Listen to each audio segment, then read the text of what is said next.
Hello, this is Taha. This is Anaina. This is Bhumi Masala. And we're here to yap at you about films we've watched recently. And today we're doing Roommates and Lee Cronin's The Mummy. I love how yours had like a full title and mine was just like Roommates. Also, if I also don't say Lee Cronin's The Mummy, it just sounds like Roommates and The Mummy. It just sounds like a comedy sitcom. Like we decided to for once split the title of a movie in half because it was just too long for one person to say. Anyway, so I'll go. Go ahead. Senior girls feel threatened by us. My thing is we're not gonna hook up with your boyfriends, okay? So just let us have your alcohol. What is he doing? What is this?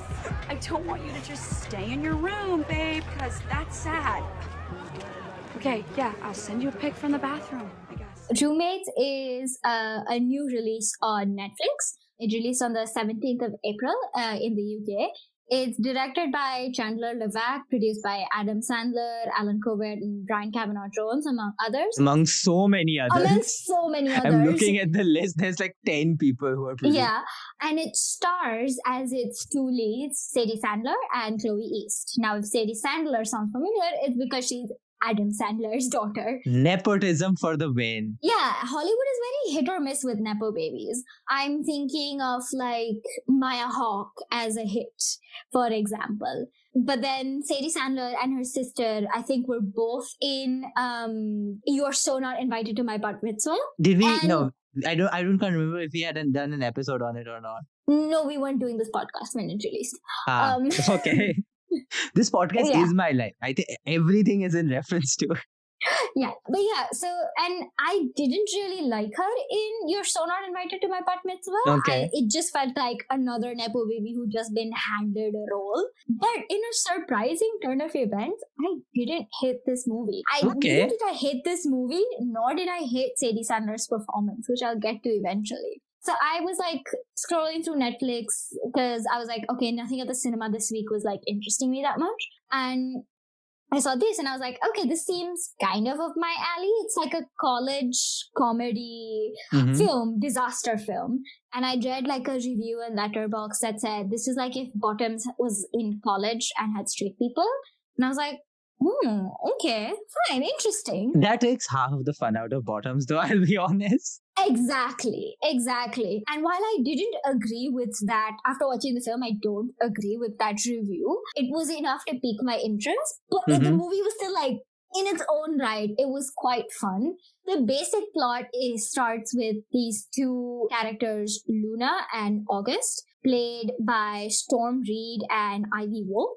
And they're basically roommates at college, and they are having a fight because they're not getting along. They used to be best friends, but now since being roommates together, they have started hating each other's guts. And it includes lots of insults don't leave your open bloody pads in our open bin, you smell like a meatball sub, you have sleep apnea, etc. etc. Basically, I love you have sleep apnea being an insult. Like the core tenets of roommate problems when you're sharing a room. And when I say college, I mean American university. I'm saying college because this is a United States of America context. But so essentially it opens with that, and then they have this huge fight and it kind of escalates. And then their Dean of Student Life, Robin Schilling, who's played by Sarah Sherman, intervenes and starts narrating this long ass story of two other roommates who had a falling out, played Devin Weiss, played by Sadie Sandler, and Celeste Durant, played by Chloe East. Okay. So it's like a narrative within a narrative, nested one. Yeah. Exactly, yeah. And most of the story is based off of Dylan and Celeste's, friendship. Devin is in high school. She's this loser girl. She has no friends, but her family is really supportive. And she's going to university and she's like, okay, you know what? I don't need a horde of friends. I just need a best friend. And at orientation, she finds Celeste. Celeste is this wild, carefree, I don't give a fuck. She literally is in that exact kind of person. How do we write a character who does not give a fuck in college? Guys. She can just say she does not give a fuck. Incredible writing. Exactly. It is that kind of movie where the characters do say who they are. Characterization is dialogue, which is a pretty shitty way of writing. But the film's defense, it picks up a little bit. Like the writing like gets into it, and just so like it's written by Jamie Fowley and Ciara O'Sullivan. Jamie Fowley is like a comedic writer, has worked on SNL, still works on SNL, I think. Okay, yeah. So the comedy runs through it, and it is a very kind of SNL-ish, caricature-ish kind of film. Yeah. But basically, yeah, so Devin and Celeste become besties. Devin asks her, will you be my roommate? And it's really funny because in like the orientation, they're like really getting to know each other. And as like Sarah Sherman is like narrating, she's like, it was very intimate, it was very lesbian core, but they weren't. So it's also kind of self-aware about the kind of stuff that it's doing and the kind of comedy it's doing. Mm-hmm. So I quite enjoyed that a little bit. Like I usually don't like narrated movies, but I did like this one because it actually added something instead of just and this happened and this happened. They were like interjections. So there was a point in it being a nested narrative, basically. Exactly. Yeah. And Celeste and Devin basically become roommates, and then slowly, like the passive aggressiveness starts to be revealed on Celeste's part. Like without giving away too much, there's a lot of it's minor stuff mixed with major stuff. So there's like clothes stealing mixed with Celeste reveals to like her very public social media that Devin is on antidepressants. Okay.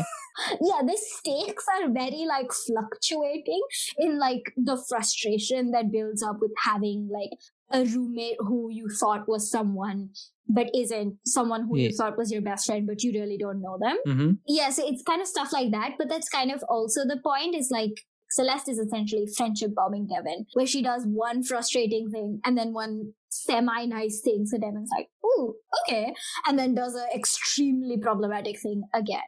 So it's kind of fun. It kind of keeps you on your toes a little, I guess. It follows a lot of the tropes, basically, but of like comedic style movies, comedic college style movies, but also like you never know where the next thing is going to go. Like there is one instance where Celeste gives Devin's younger brother MDMA. Half of the film is just students are doing drugs. Exactly. It's a lot of like young people who have no fucking clue who they are and don't know how to like be around other people outside of, you know, the bubble of school or home, for example. Yeah. I think it does a pretty good job of getting that frustration across. And this is where I'm like, yeah, Sadie Sandler, I think, did a really good job of kind of conveying that naive person at the beginning of the movie, but then having this complete switch up when she's hit like her limit and then becoming like hitting back to the point where, and spoiler alert, she basically burns down their entire dorm room at the end and is sent to prison for that. Incredible. Where she meets this character called Louise Orchuk, played by Megan Thee Stallion. So very randomly.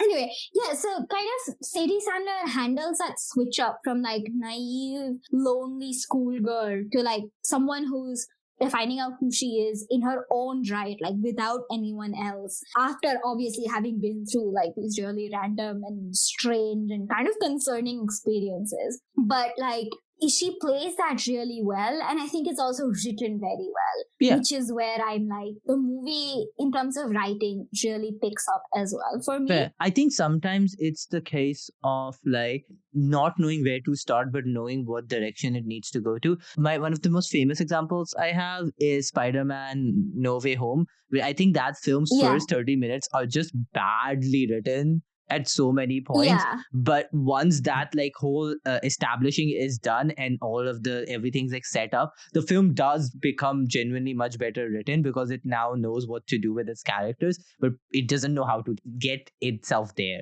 Exactly. Yeah, I fully agree, and I also think that's like quite well detailed. So you know how in a lot of college movies, so students as college majors are incidental to the plot. Yes. Which I'm like, this is so unrealistic because no one who is in university will do everything or will do nothing related to what Yeah, they're yeah, studying. I get what you mean. Yeah. Right? A lot of your life does revolve around what you study at Yeah, university. 100%. Yeah. And this film gets that. Like Devon, for example, studies architecture.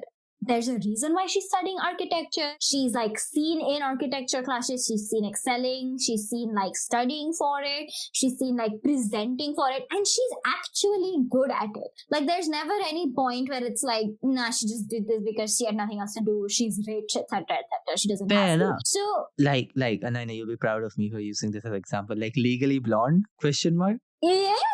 Yes, let's go. Well done. Not a rom-com reference from Taha. I'm learning, guys. I'm learning. But yeah, so I think I did quite like it. It's also very Gen Z, like this film. And at times it is a little bit cringe as someone who is Gen Z. I think it's because non-Gen Z writers feel comfortable not writing the usual Gen Z tropes. Right. Yeah, yeah. But it's not as cringe as some of the other films. Fair. Like if you removed the phones and the technology, this film could slot into the 90s, for example, or early 2000s, which is quite rare for a lot of Gen Z I films. think, yeah, like you can have plots which are much more modern and can't fit back, and doesn't mean that that's a bad thing. But also like certain tropes hold up, and like you're using technology to enhance them rather than like, rely on them. Exactly. Also, exactly. like on the Sadie Sandler part, you mentioning how you like her performance here and not there. I thought of like how that's just also such an Adam Sandler thing as well. Where I think Adam Sandler, depending on who the writer and director is, can get really good performances out of him. Exactly. Thinking about films like very obviously Uncut Gems. There are films he's done, Adam Sandler, where like he is doing a more serious role or even a more but like based on the director and everything, you can get a more different performance out of him. And I think that's like works the same way. Also, like I've said this before, like when nepotism says, Adam Sandler might be one of the more like reliably like people that you should like befriend. I'm removing Adam Sandler's opinions and like personal views on things aside from here. But like, man will reliably cast his friends and stuff. Like if you look at one of the editors for this film, Tom Costin, and look at everything he's done, you'll just see like 12 Adam Sandler movies back to back to back, I mean, you think of Sarah Sherman as well, you think of Nick Kroll, you think of, I'm talking about like the actors in this film. Yeah, it's like it's quite consistent, but in a fun way. Adam Sandler's keeping his friends paid. Let's be honest. That's exactly. half of Adam Sandler's work is keeping my friends paid. Listen, you're telling me if you or I couldn't keep our friends employed, we wouldn't? Yeah, exactly. Exactly. I also like that this film has like cute little cameos. Like obviously I mentioned Megan Thee Stallion, but it also has Francesca Scorsese in like a little bit of a minor role. Mm-hmm. Adam Sandler is in it as well. Natasha Lyonne I can see is in it. Natasha Lyonne is a big role. Natasha Lyonne plays her mom. Oh. And honestly, as soon as I saw Natasha Lyonne, I was like, tee love. Nick Kroll plays a dad who is also like staple. So it has quite this like role of cast members who are known for their comedic roles. Whether they're a hit or a miss is different. Francesca Scorsese is also in this, who's the daughter. That's what I said. Oh. That's what I said. Did I not hear you? I said Francesca. I'm so sorry. Taha, listen to women. Yeah. Well, yeah, it does these little fun little cameos, but then it also has this consistent cast of, comedic actors.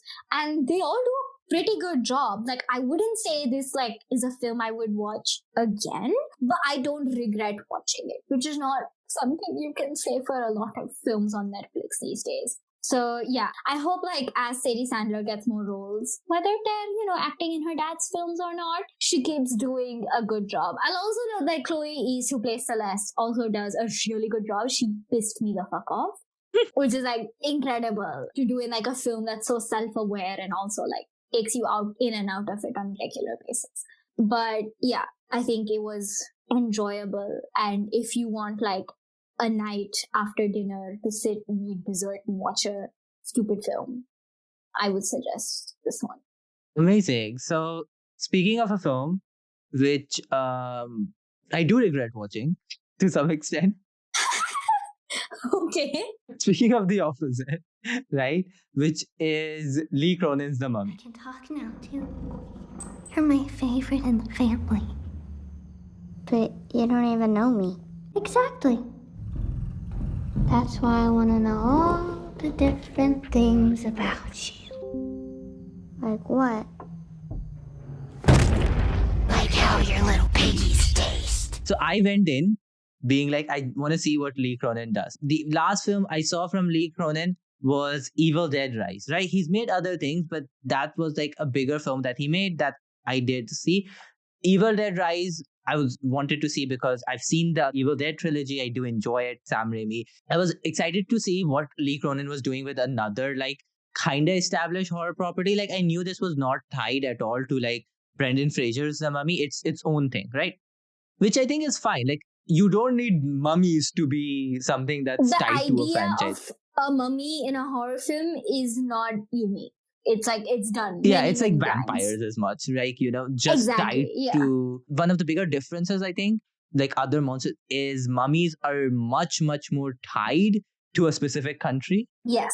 And I think this does play a part in this role, right? So basically, now, and I know I'll tell you the plot of this film, right? I want you to just anytime you have this question come up of like, is that a good idea? Do please stop and ask. Because there will be a few times where I'll be like, why would anyone do that? Okay. So this film starts off with like, kind of starts off 3 times in my opinion, right? You initially... I'm just going to stop you again. Why would you do that? Great point. Because I'm like, you could have initially just skipped the first introduction and nothing in the film would have to change, right? Fantastic. So the film starts off with introducing us to this family of 5, like 2 parents and 3, who are basically, we learn, are guarding this sarcophagus of a mummy inside their house. And then the first sequence ends when it kind of takes over in some cuts. Move on to a different family. This is your main family of the film. Okay. So you have a dad who's like American, who's a news correspondent in Egypt with his family, 2 children, a child on the way, right? Their daughter, Katie, gets abducted and a huge sandstorm comes in when the dad's trying to run after who had abducted her. We learn that the person who abducted her is the mom from the first family. So you tie those together. A huge sandstorm comes in. The film cuts again. And then the film like has its like kind of third starting point. And after that, I'm like 30 minutes have happened. And you're still like, it feels like you keep restarting the film for me. Yeah, it's like cinematic edging. Yeah, it's I understand the need to establish the women who gives her, like, takes the daughter away and everything. But I also don't think you need to. I think it's still evident that bad women is there. Yeah. I don't think establishing it previously just gives that much, because there's so much points in the film later on where you could have given this to me later and you just could have skipped 15 minutes out of the film that were unnecessary, right? So it's like you talked about where the initial start of the narrative kind of does add extra layers. I don't think this gives you that much that you couldn't have done somewhere else. Yeah, I mean, there are so many other narrative modes like, I don't know, flashbacks as the most simplistic and basic one. And also the film does have a flash. Okay, anyways, so like all of that happens, right? I'm going to continue on from that. So yeah. Then basically the parents are back in New Mexico. They find the most Egyptian place in America, the most deserty place to go back to.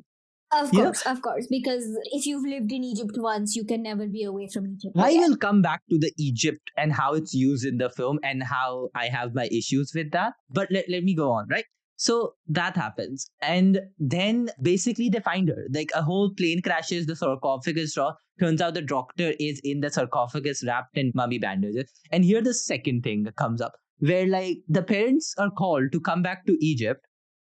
And they're like, this is your daughter. And their daughter is wrapped in like still bandages, is like very catatonic, like is in a like very mummified state still, but the doctors tell her she has healthy vitals and everything. And then it's like, right. The doctor's like, she just needs care. She needs care and support. I'm like, what? She's not even going to be cleaned up before you send her across the continent? Wait, let me get this right. So, yes. In Egypt, a plane crashes with this sarcophagus in which the daughter is. mummified, and a doctor there is in Egypt. A doctor is like, no, she just needs care, and without cleaning her up or anything, sends her on her way home. Basically. Okay. And now back at the family, they already have a replacement daughter because there was a person on the way, right? Yeah. They call her Yes, of replacement course. daughter. It's because you clearly do need the nuclear family re-established immediately. Yes, exactly. The nuclear family must not ever be broken. Yes. So immediately, like, Anaida, imagine like you find a family member like in that state, right? Yeah. And then you want to introduce them to like young children. You don't just go to young children and be like, now here's your sister in this incredibly like bad state where like it feels like hard to see her. Yeah. This is your third. Is this a good idea? What is happening? Yeah, throughout this film, they keep doing these things where you're like, what is wrong with you? Like, honestly, at a certain point, it is also perfectly fine to be like, hey, I don't think we are capable of taking care of our daughter in this stage. Like, Yeah. like it's so like forcefully you need to be in the house for this film to happen. So you're in the house. So everyone will keep making the stupidest decisions. It's like one of those movies where the people go into the very clearly haunted house. Yes. Instead, here it's like they're inviting the very clearly haunted thing into their house and keeping it there. Yes, the girl, as the film progresses, gets more possessed and like start controlling everything, the other siblings as well, and stuff like that. It basically becomes an exorcist with a mummy coating on top of it. Right? Sure. This is what the film is. And like all of that is fine. It is just feels the film is doing everything in such a forced way, that you end up feeling just like annoyed by it much more. Yeah, because you're like, there's clearly different ways this could have been written. And if you can tell that there are clearly different ways that this could have been written, then it's just no fun. Exactly. And it just feels like a way to just keep including more and more gore and like visceral things to disgust you and like make you uncomfortable, which is again okay. Like Lee Cronin did this in Evil Dead Rise and I enjoyed it much more there because in Evil Dead Rise, it felt so much more understandable with the plot with like the Deadites and everything. But here, I don't see where it's progressing to basically. And the plot is not strong enough for me to just be okay with some of those visuals, right? Again, I keep going back to Evil Dead Rise because it has like one of my favorite like horror, visceral, like uncomfortable things where one of the possessed children in the kitchen uses a cheese grater to scratch at someone's calves. It is utterly uncomfortable. It makes your whole body shudder. And that's such a good like way of doing it because it's a very real thing that anyone can do. Yeah. I think this is where Lee Cronin is effective. But here, it just feels like there's no thing to chain him together to work towards a plot. It's just all in service of gore. You know how and there's like, uncomfortability. you know how there's like gratuitous. Yes. Gratuitous nudity or gratuitous sex. It's like gratuitous gore. Yeah, exactly. It's exactly what it is. But all that aside, there's a second thing I really want to talk about, which coming back and like bugging me at the back of this whole thing, which is this film really is going back to a lot of older Egypt, like mummy and horror films in the way it clearly has done the bare bones understanding of Egyptian culture and mythology and everything, and is just kind of using the mummy as a way to, I don't want to use the word fetishize Egyptian horror, but like kind of, treat it in that very bare bones, unnuanced It's very way. American horror that just has Egypt. Immediately, when you open the film with this Arabic speaking family and then just sideline them to go to an American family, who are basically kind of doing a very similar plot because you go back to the original family anyways. And you turns out the mother cut her daughter's tongues, the brothers escaped, whatever. That could have just been the film. But it felt like, no. The Egyptian family where in their home the actual mummy is stored, they're not important because we need the English-speaking people to actually make this film work. And the only reason they're there is because the film needs to be in English. Because there's no other plot-defining reason why this film needs to have working in this way. Yeah. If you are a solely English speaking American director, but you want to make a film about, a horror film about Egyptian mummies, we are in the year of our good Lord 2026. You can fucking go to Egypt and find an Egyptian director. I don't even think you need to go to Egypt to find an Egyptian director or writer. You can probably find one in Hollywood. Hand 100%. Hand the task over to someone. Be like a collaborator on it if you really want to tell this story. And I think the best stories, the best films, are when the creators of the film just really want to tell a story. And it's also the film does go back to Egypt, but keeps again just coming back to America, right?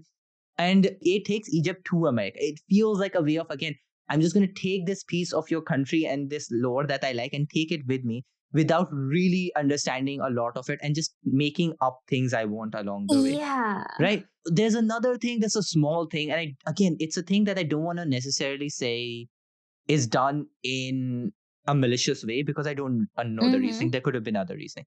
But there's an Egyptian detective who's trying to figure out how this happened to the daughter, what happened and everything, right? Dahlia, who's played by May Kala Mavi, right? Who plays Layla in Moon Knight. She's an Egyptian-Palestinian actress. I really loved her in Moon Knight. She's fantastic. I love her as well. Yeah, she's really good. And I really enjoyed her here as well. She starts off the film as a junior for working, and she's wearing a hijab, but when she becomes the whole senior detective herself, the hijab disappears. And that just felt like a weird choice to me. Again, I don't know why that happened. I'm not going to say it was malicious. It just again reinforces that thing of I feel you just don't understand what you're doing here. It feels like as soon as someone goes to a higher rank, they remove the authority, and the hijab is a symbol of external authority, which it doesn't have to be at all for so many women. It just feels a very weird thing to include if it was included from a writing side. Okay, I'm not going to say it's malicious intent because we can never know that. However, it reinforces the stereotypes about Muslim women from the Muslim world, especially, which is that, it is only when, they are in high positions of power that they are quote unquote, or, they're only fully liberated when their hijab comes off. Exactly. And, they're in high positions of power, or that, the hijab restricts them to lower positions of power or something. Yeah, I think it just adds to that narrative further. It's a part of, that not growing, but the consistent narrative in the West about hijabi women, especially as well. So, all in all, as the song comes to, I think by the very end, I was just just get it over with, because I'm just sitting here through the gore and everything, and I just don't feel I'm getting much from it. I'll say some things that I really liked about this film. I think the makeup is fantastic.